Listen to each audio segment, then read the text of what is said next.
time, we're going to have our chat talk with our youth and those of our college students and those getting ready to go to college. As we all know that for most of our culture, we were not able to get an education. Our ancestors were not able to get a formal education, nor did they have the tools that they needed.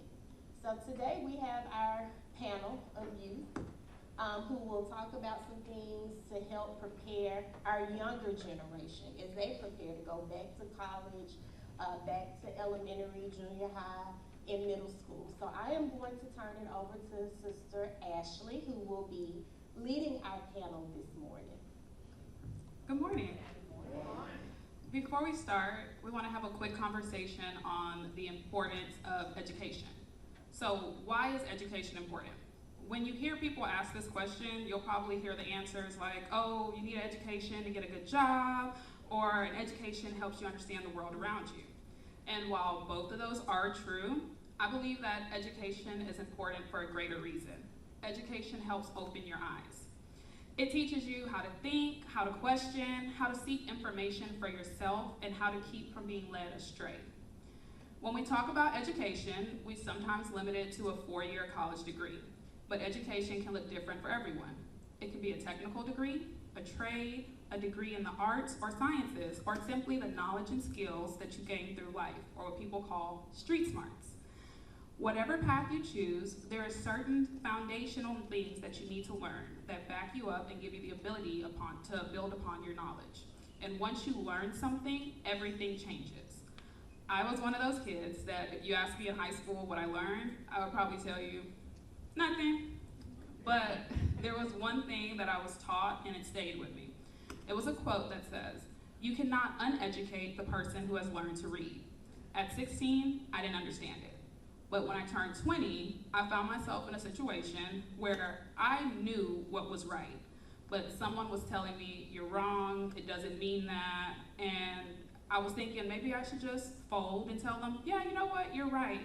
But I realized that I was given education and I was given knowledge, and I knew what was true, so I was able to stand my ground. That experience taught me that education is not simply about knowing the answer to a question. Education gives you the ability to recognize when you need to ask the question in the first place. Education gives you wisdom and understanding.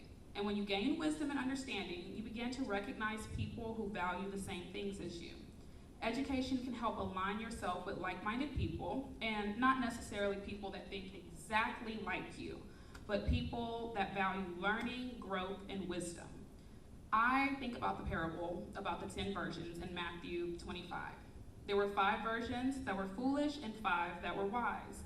The wise virgins thought ahead. They brought extra oil with them because they understood that they needed to be prepared. And what stands out to me is that the wise virgins were together. They recognized the importance of being prepared, and they acted according to the understanding. That is what education can do for you. It gives us the wisdom to think beyond the moment. It teaches us to prepare and make informed decisions, and surround ourselves with people who are committed to growth and understanding. That is why education is so important to my life, and their lives as well. So, education does not just prepare you for a career, it prepares you for life. So we're going to start with Ms. Arelli. What has been the biggest challenge that you have faced in your educational journey, and how did you overcome it? Well, I think one of the biggest challenges, as a first-gen student, and I think a lot of first-gen students can relate to this, both of my parents never got to enter high school, and they were never fully able to speak English. So it was up to me to figure everything out once I got to high school. You know, I had to take charge of my own education. I had to understand what type of clubs to join, I wanted to do, or what classes to take, how to study, what tests I needed to take in order to get into college, what type of college I wanted to get into, what career I wanted to do. I had to figure that out all by myself. But now, that I'm here, I wouldn't say I fully, overcome it, but I've gotten by looking up to different people in my life that know what they're going for and know like what they want to do. They're focused on their goals and on what they want to achieve. An example of this would be my cousin, and he's also a first gen student. He's been through a lot more, I think, but he's gotten by and he's prioritized his studying, and now he's like a civil engineer, already graduated and on his way to doing his own stuff. And I looked up to him and I'm like, if he can do it, then I can do it too.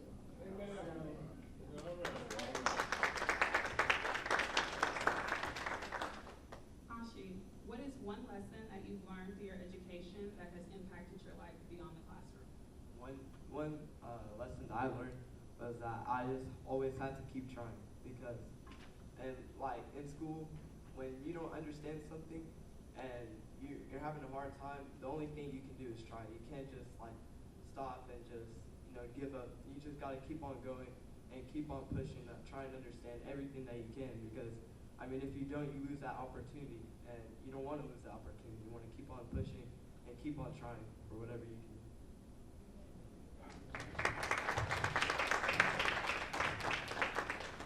This question is open to anyone. How has your faith influenced your educational journey, and how has your education strengthened your ability to serve God and others? Everybody all at once. Then I'll take it. You want to take it? Hey, Jana, you can do this.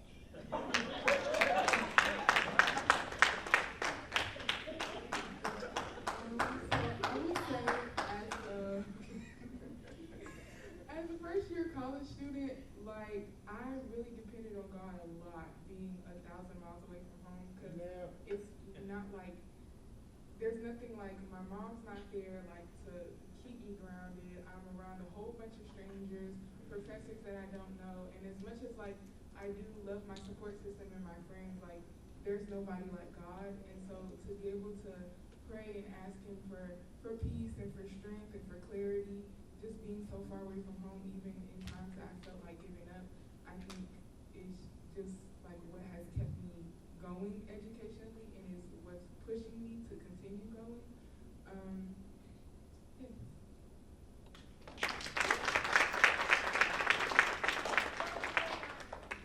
Braylon, what is one strategy, or more than one strategy, that you've learned to help you stay focused on your goals?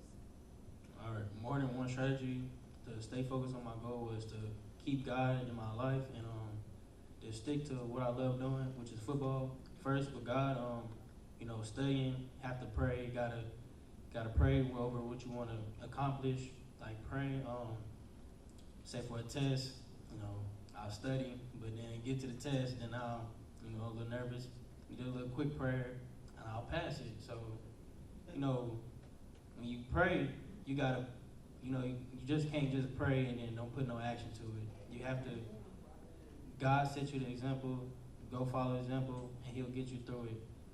Football, if you don't pass, you don't play. So I love football, and just always in this sport. If I want to go to the next level, I gotta pass. So that's my strategy, and I promise I will get there. I will make it far.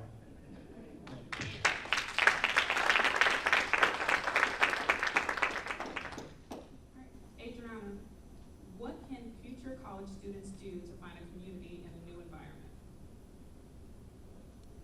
I went to a lot of organization fairs, in the beginning of the school year, and there was so many different groups, people finding their favorite hobbies, maybe that'd be sewing, crochet, or fashion, or recreational sports. There's not the actual college sport, but people that just do it for fun.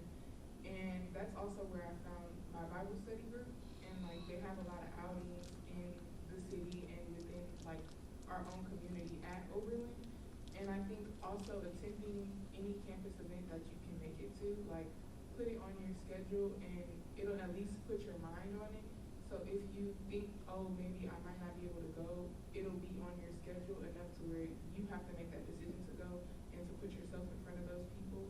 And I think just by continuously showing up for yourself and like even within your major or people that like the things that you like, it'll become easier for you to continue to show face every time, and people will start to learn who you are and you'll look familiar to them. And so even if that's not like your friend, at least you have some type of acquaintance like within a class or so, and people know who you are. It makes you feel just a little bit better about being in a new environment with a whole bunch of strangers.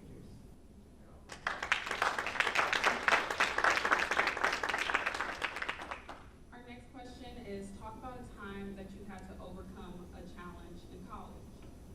I would say I love to pretend to be perfect. I am not, and I was not a perfect college student. I did like Calvin in House of Pain. I changed my major so many times, I didn't know what I wanted to do. And I got to my 5th year, I was like, I'm graduating. And my counselor said, no, you're not. I said, what?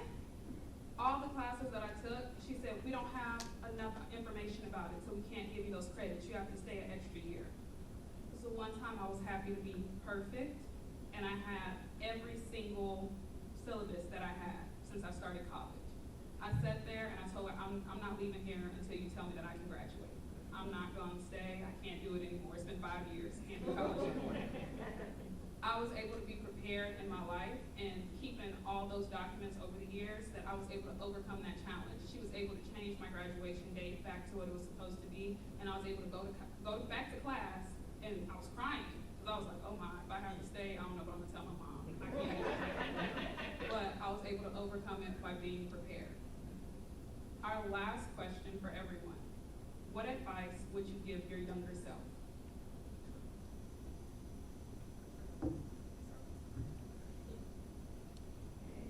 So, for me, it would be like, I would tell my younger self, like, don't let people define, like, how far you will go. How far you will go. They're gonna tell you, like, oh, maybe you should stick to this. What, are you sure about this? Have you thought about, like, doing something else? No. Only you and God will know how far you will go and what is your limit.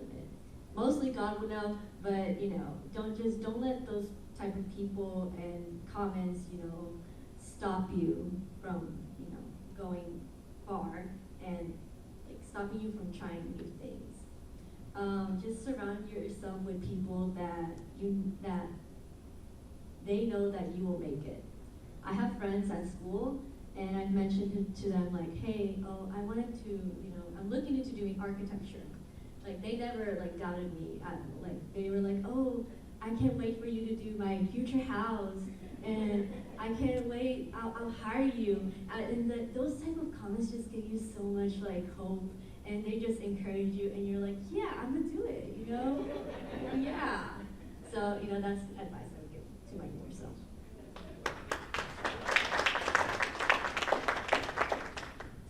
The advice I would give to my younger self is to not grow up too fast. I feel like even in high school and just as a kid, you can't wait to be an older kid.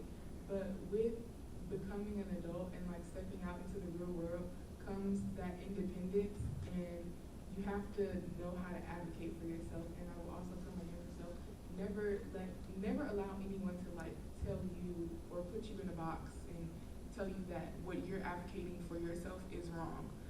Always believe like that you are right. I can see like if you are actually maybe getting a question wrong and you have a process wrong, but if you believe that something is right in your heart, always go to advocate for yourself and believe that you know what's best for yourself always.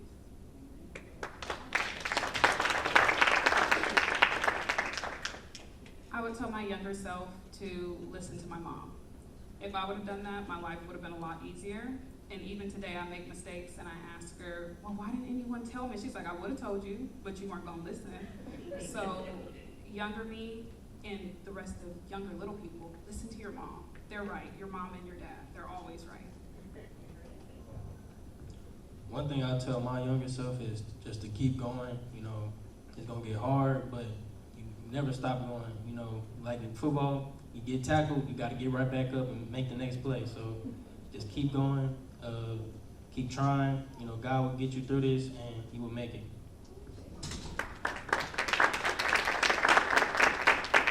one thing I would tell my younger self was to keep on trying, like, from the start. And, like, don't start trying, you know, once you see yourself falling, you gotta start trying from the start. And to keep on pushing from the start, because you don't want to start too late. Because when you start too late, then you push everything back.